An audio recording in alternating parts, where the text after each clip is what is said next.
Hei, já, velkomin. Velkomin. Í þessu myndbandi ætlum við að fara yfir sviðsframkomu og hvernig við getum hjálpað ykkur að finna sjálfstraust og láta rödd ykkar hljóm á sviðinu.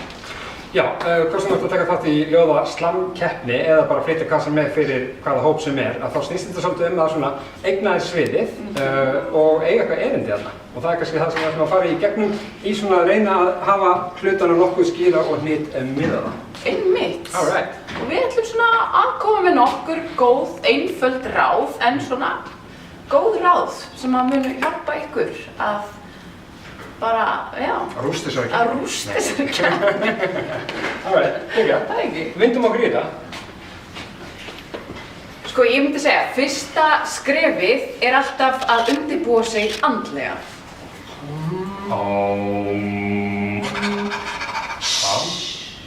Mjög eðlilegt að vera stressaður, en það eru svona nokkur hluti sem er hægt að gera til þess að aðeins að róa stressið.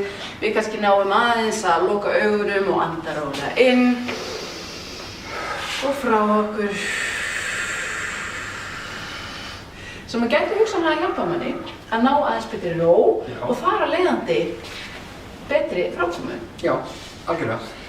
Svo er líka mikilvægt að muna eitt og það er það að áhorfendur eru ekki til þess að dæma þig.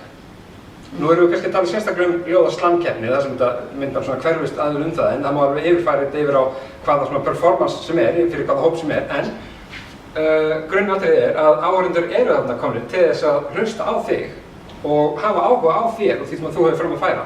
Eins og við tölum við áðan að þetta er þín rödd, þín saga, þínar tilfinningar, þinn flutningur. Þannig að þú verður svolítið að svona kannski lenda því svolítið með þér að það er enginn annar til þess að hugsa illa um þig eða dæma það sem þú hefur verið að segja eða fram að færa. Þannig að það er gott að hafa það í huga. Mjög gott. Mjög gott. Takk. Takk. Mjög gott. Hluti 2 er svo að tengjast áhorfendum.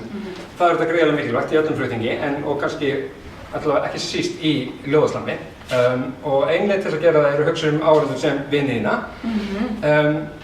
Þú getur líka að hugsa um að allir séu naktir. Eða bara í fáránlegum fötum eða eitthvað.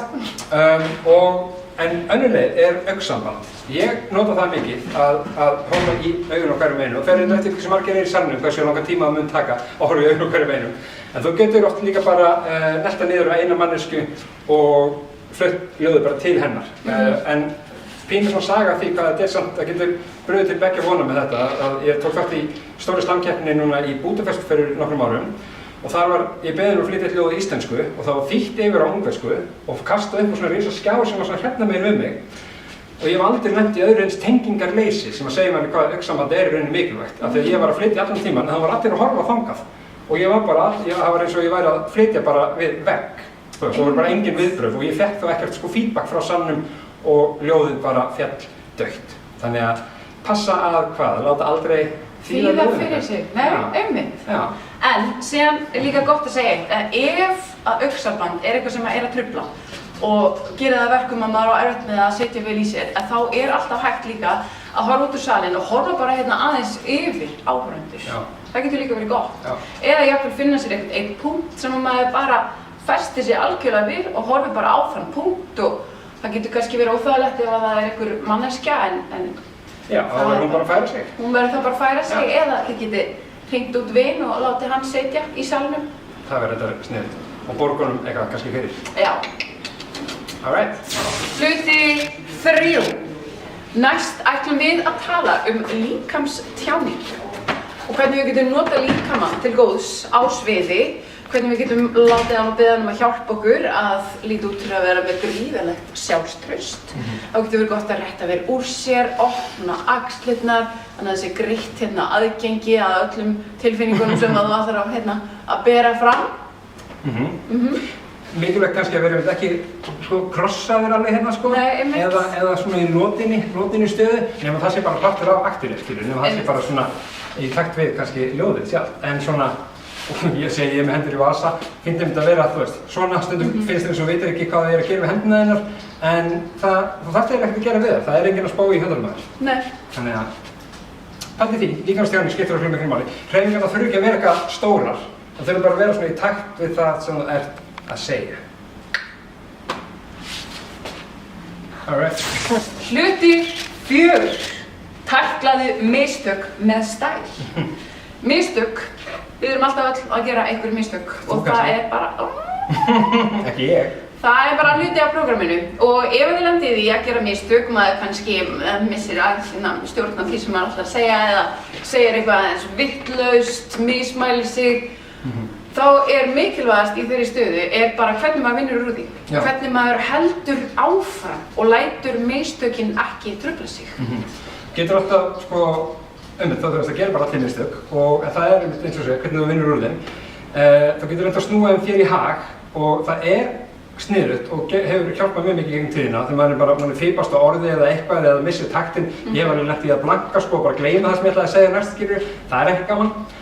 Að þú nær að snúa því og jafnvel bara að segja það, að kommenta á það að þú hafir ruglast eða gleymt eða eitthvað. Og þá ertu í rauninni orðin mannlegri og áhorfendur tengja þér bara meira við þig fyrir vikið.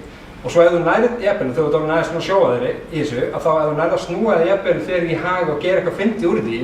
Aftur, önnur örsaga hérna, ég var einhvern tímann á sviði og það var fólk í, fjórðu rauðaka sem gat ekki hægt að blaðra. Þau voru bara svona, í bara spjalli sínum milli, voru bara mjög miklum samræðum og ég var bara í miðju ljóði, eða til dæmis nýbyrjaður í ljóðinu. Og ég hætti ljóðinu og kom eitthvað svona, hei, krakkar, hatið þið ekki þegar þið eru í bara hróka samræðan og eitthvað byggir hús í kringum ykkur og heldur slamkvöld. Og þau eru bara svona, og náðu alveg því sem ég var að segja, þögnuðu og svo byrjaði ég bara aftur upp á byrjun og fólk langaði að heyra ljóðið mitt, aftur áhorfendur eiga til að dæma þið, þau eru til að taka þátt í þessu með þér. Þau voru öll rosa til í þetta, það var ekkert leiðileg leið, þetta var samt svona smá bara svona, þú veist, smá skot á þig og þau eru bara svona ok, náðu punktinum, ég byrjaði aftur af því þau langaði að heyra ljóðið frá byrjun og átti bara frábæran flutning. Þetta er alveg málið og það er það sem er svo stórkostlegt við þetta, er að þetta er lifandi flutningur. Það er svo spennandi, það er svo spennandi að það gerist eitthvað. Einmitt. Hluti 5. Æfingin skapar meistarann. Það er ótrúlega mikilvægt, sérstaklega með svona slamljóð sem eru hugsað til flutnings frekar en að lesa af blaði, að slípa þau til, að flytja þau. Ég, til dæmis persónulega, flyt endalaust mín ljóð eða gamla rímur eða hvað sem er fyrir mig í bílnum eða bara þegar ég er elda eða bara áður en ég fer að sofa og þegar ég vakna, bara hvenær sem er. Eins og ég sagði fyrir vídeó það er bara kostum að fara upp á fjall og öskrandi vindinn eða koma hérna og hvísla þessi í ræsið. Farðu bara með ljóðið þitt aftur og aftur og það mun sjálfkrafa meittlast, það mun slípast til, þú mun fínpússa það þar til að þú ert í rauninni farin að segja ljóðið aftur og aftur alveg eins og þá veistu að það er orðið tilbúið til flutnings.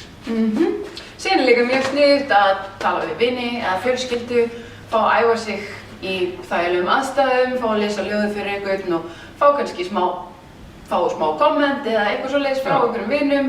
Svo er líka hægt að kannski að halda á blaði, Morgunblaðinu eða einhverjum öðrum blaði og segja, heyrðu, varstu búin að heyra það er eitthvað ljóð hérna og lesa svo þitt ljóð en ekkert segja að það sé þitt ljóð. Einmitt, sniðugt. Ég ætla að nýta með þetta. Ekki.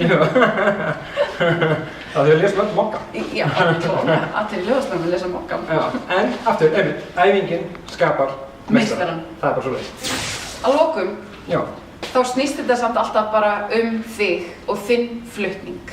Og þetta er ekki bara að standa upp á sviði og lesa texta, heldur er þetta upplifun, þetta er framkoma og hvernig þú ætlar og vilt flytja þitt ljóð fyrir áhorfendur.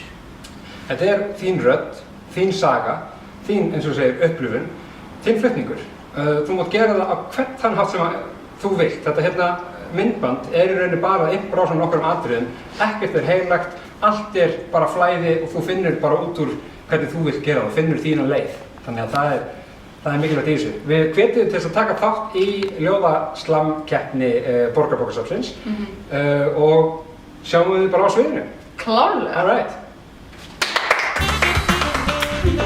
Takk. Glæsum.